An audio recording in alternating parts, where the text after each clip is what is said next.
Marilah kita sama-sama membaca firman Tuhan dari kitab Daniel yang terakhir. Daniel 12 ayat yang pertama sampai yang 13. Demikian firman Tuhan.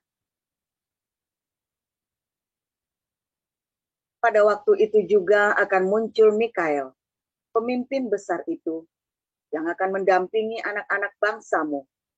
Dan akan ada suatu waktu kesesakan yang besar, seperti yang belum pernah terjadi sejak ada bangsa-bangsa sampai pada waktu itu. Tetapi pada waktu itu bangsamu akan terluput, yakni barang siapa yang didapati namanya tertulis dalam kitab itu. Dan banyak dari antara orang-orang yang telah tidur di dalam debu tanah akan bangun. Sebagian untuk mendapat hidup yang kekal, sebagian untuk mengalami kehinaan dan kengerian yang kekal. Dan orang-orang bijaksana akan bercahaya seperti cahaya cakrawala, dan yang telah menuntun banyak orang kepada kebenaran, seperti bintang-bintang, tetap untuk selama-lamanya. Tetapi engkau, Daniel, sembunyikanlah segala firman itu, dan meteraikanlah kitab itu sampai pada akhir zaman. Banyak orang akan menyelidiki dan pengetahuan akan bertambah. Kemudian aku, Daniel, melihat, maka tampaklah berdiri dua orang lain, seorang di tepi sungai sebelah sini, dan yang lain di tepi sungai yang sebelah sana. Dan yang seorang bertanya kepada yang berpakaian kain lenan, yang ada di sebelah atas air sungai itu. Bilakah hal-hal yang ajaib ini akan berakhir? Lalu kudengar orang yang berpakaian kain lenan yang ada di sebelah atas air sungai itu bersumpah demi Dia yang hidup kekal, sambil mengangkat tangan kanan dan tangan kirinya ke langit. Satu masa dan dua masa, dan setengah masa, dan setelah berakhir kuasa perusak bangsa yang kudus itu, maka segala hal ini akan digenapi. Adapun aku, memang kudengar hal itu, tetapi tidak memahaminya. Lalu kutanya, Tuanku, apakah akhir segala ini? Ulang, Tuanku, apakah akhir segala hal ini? Tetapi ia menjawab, pergilah, Daniel, sebab firman ini akan tinggal tersembunyi dan termeterai sampai akhir zaman. Banyak orang akan disucikan dan dimurnikan dan diuji, tetapi orang-orang fasik akan berlaku fasik.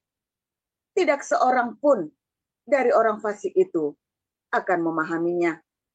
Tetapi orang-orang bijaksana akan memahaminya. Sejak dihentikan korban sehari-hari dan ditegakkan dewa-dewa kekejian yang membinasakan itu, ada 1290 hari. Berbahagialah orang yang tetap menanti-nanti dan mencapai 1335 hari. Tetapi engkau, pergilah sampai tiba akhir zaman, dan engkau akan beristirahat dan akan bangkit untuk mendapat bagianmu pada kesudahan zaman. Demikian. Ya, terima kasih Bu Nerliana. Silakan Ibu Sarma. Baik, saya lanjutkan pembacaan dari Wahyu 12. Beginilah firman Tuhan. Maka tampaklah suatu tanda besar di langit.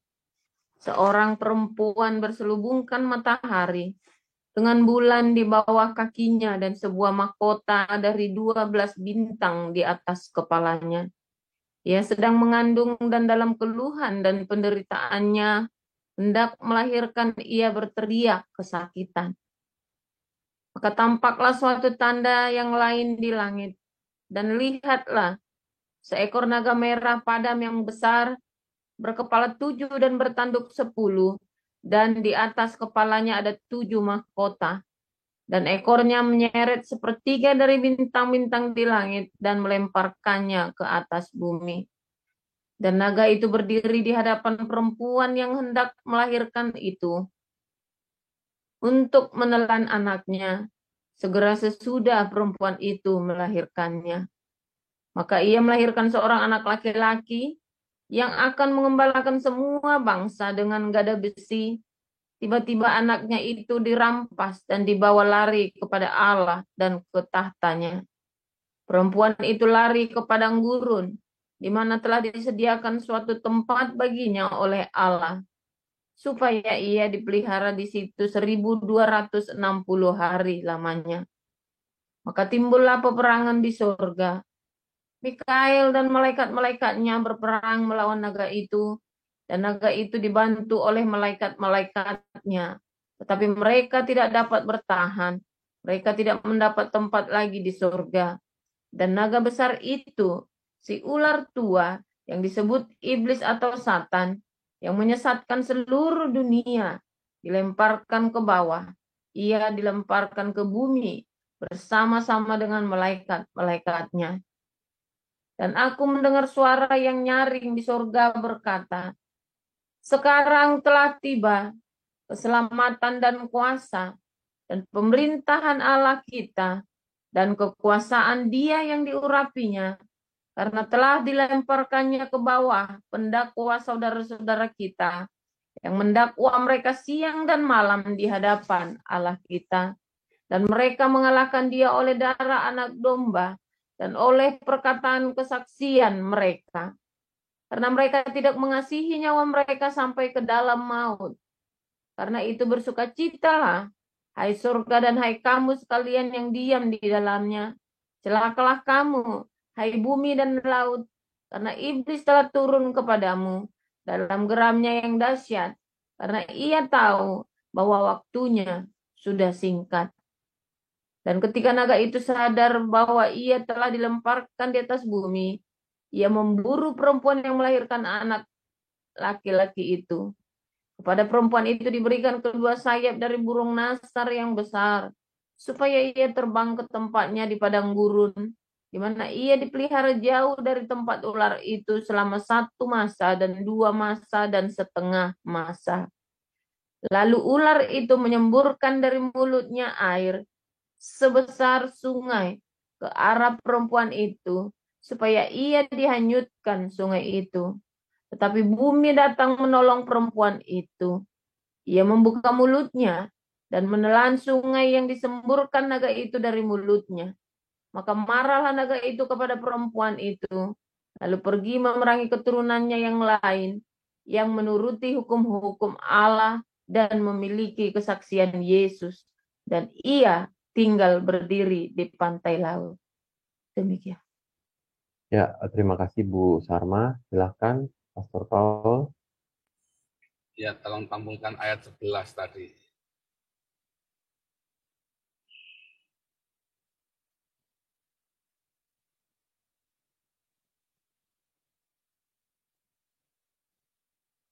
Daniel maksudnya, sorry.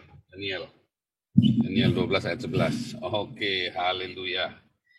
Bahagialah orang yang mendapatkan rema dari Tuhan Yesus, karena hidupnya akan selalu dipenuhi dengan kemenangan. Ya, saudara-saudara, kalau Anda ingin hidup dalam kemenangan, hidup dalam berkat Tuhan, hiduplah dengan rema ya.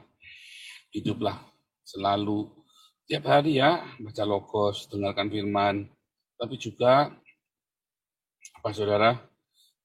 Diakonia ya. Nanti saudara akan hidup dalam kemenangan. Percaya saya. Anda yang sedang dalam kesulitan dalam pekerjaan, Anda yang kesulitan dalam keluarga, ada masalah konflik. Kami dulu begitu ya. Kita tetap baca Alkitab dan kita tetap berdiakonia, saudara ya. Kita selalu sediain ya susu 1 dus ya, si 24 ya. Jadi kalau kita ada ini, kita selalu bagi-bagi. Beras selalu ada di bagasi ya. Kita bungkusin 5 kilo, saudara ya. Dalam segala kekurangan, saudara, kita tetap berdiakonia. Nah, tentu saja nggak langsung terus Anda hari ini diakonia, setahun ini diakonia, tahun depan mulai. Enggak, saudara ya. Ada tuayan cepat, ada tuayan yang lambat. Nah, yang paling penting Anda jaga dalam kekudusan supaya apa, saudara? Supaya waktu nuai jangan busuk. Nah, ya. Maaf ya, itu tadi istilah saya. Saya mempersingkat. Saudara sudah tahu ceritanya ya. Cuman intinya saya mempersingkat.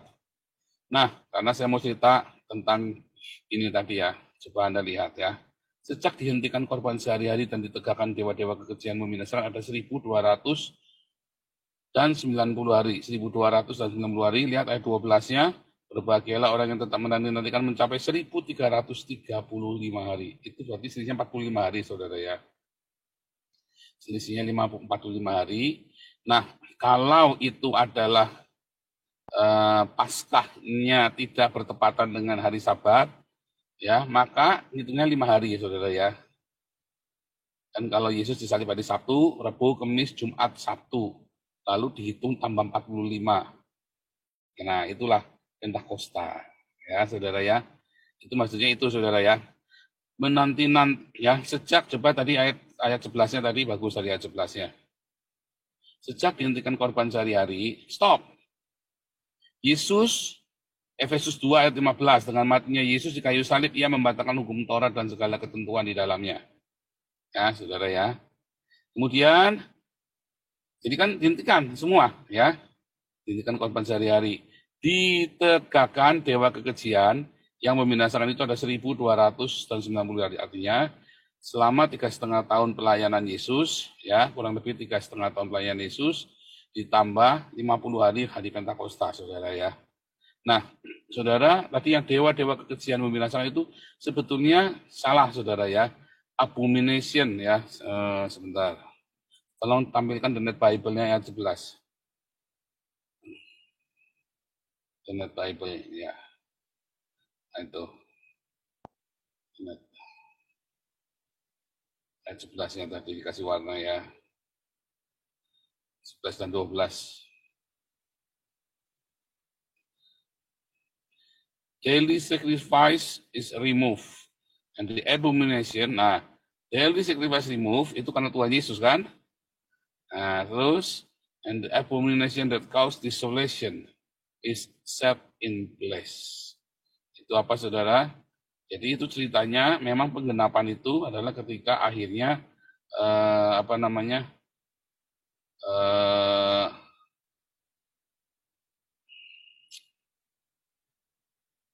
tadi kan 1.290 hari adalah cerita Yesus ya yang mati disalib ya.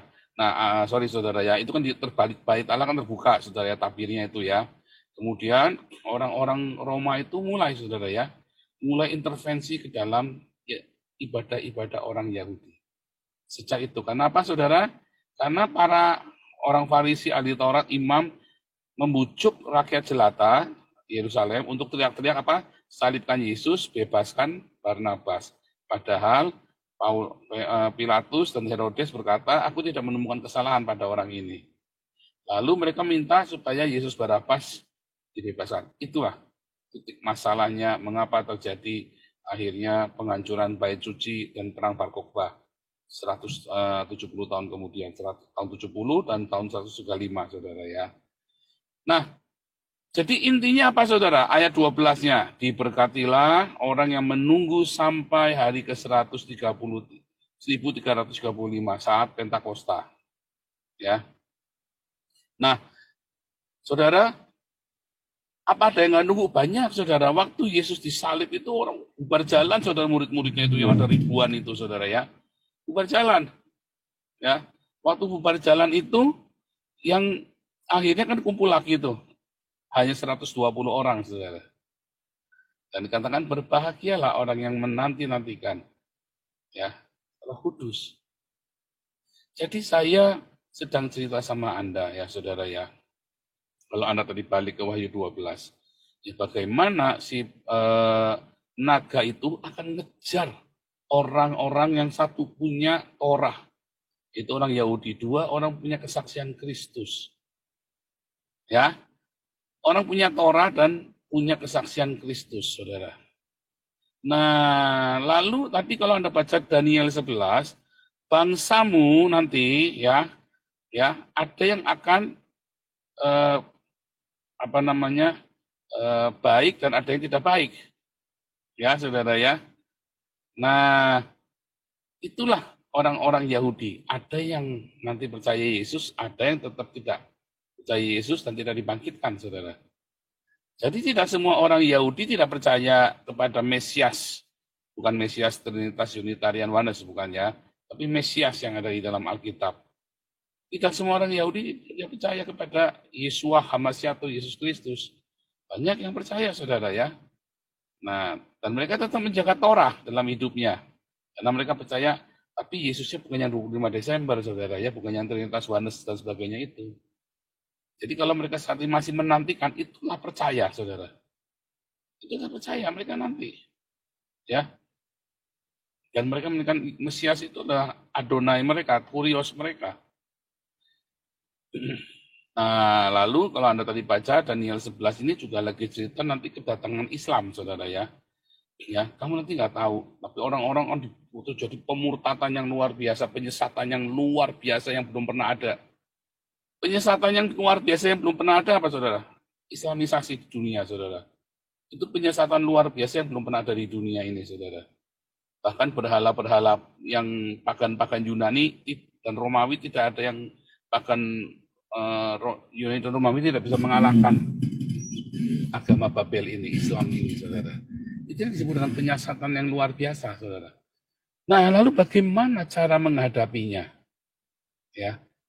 Bagaimana di akhir zaman ini Anda bisa menghadapinya? Hanya dengan Roh Kudus, saudara. Nggak ada cara lain. Kalau Anda penuh dengan Roh Kudus, menanti-nantikan, maka Anda akan bisa menghadapinya, saudara. Mengapa saya banyak membaptis orang-orang dari Islam ini, saudara? Ya, banyak sekali. Dan rasanya kok tidak terlalu sulit ya membaptis mereka. Kita penginjilan dari YouTube ini saja, ya, Damar Kasih sudah berapa banyak tuh, berapa puluh tuh ya. Seorang saya sampai dengan ngitung lagi, saudara ya. Tiap minggu ada yang dibaptis. Lalu beberapa komunitas Murtadin gabung sama kita. Ini Pak Ujang CS ini ya, dan siapa lagi kemarin itu ya. Kemudian bergabung dengan kita, dan mereka juga membawa jiwa-jiwa, saudara ya. Jadi bagaimana dong, saudara, kalau melihat kondisinya seperti itu? Menunjukkan bahwa mengapa komunitas ini berbuah, sementara komunitas yang lain sama-sama mengembur Islam, tapi nggak ada buahnya. Nah, apakah karena saya hebat? Apakah karena Pak Alex hebat? Enggak, saudara. Biasa aja. Karena kita meninju nggak sembarang ninju. Karena kita berlari nggak sembarang lari. Kita ada tujuan. Dari mana kita tujuannya kita punya? Karena dari rema. Ya, karena kita punya rema. Mengapa bisa ada rema? Karena ada logos ditambah dengan kita berdiakoni setiap hari. Lalu jadilah rema. Rema itulah yang menjadi iman. Dan rema itulah perkataan. Remanya Yesus adalah perkataan-perkataannya Yesus yang disebabkan karena Roh Kudus, saudara. Remaku adalah pneuma dan zoe, katanya Yesus. Rema itulah roh, saudara. Itulah baptisan Roh Kudus. Makanya bagaimana Anda bisa baptisan Roh Kudus? Bukan yang bukan, saudara. Hati-hati, saudara. Tapi milikilah logos setiap hari Anda baca dengan teliti. Makanya saya selalu tak komplain kalau Anda lagi baca dilompat.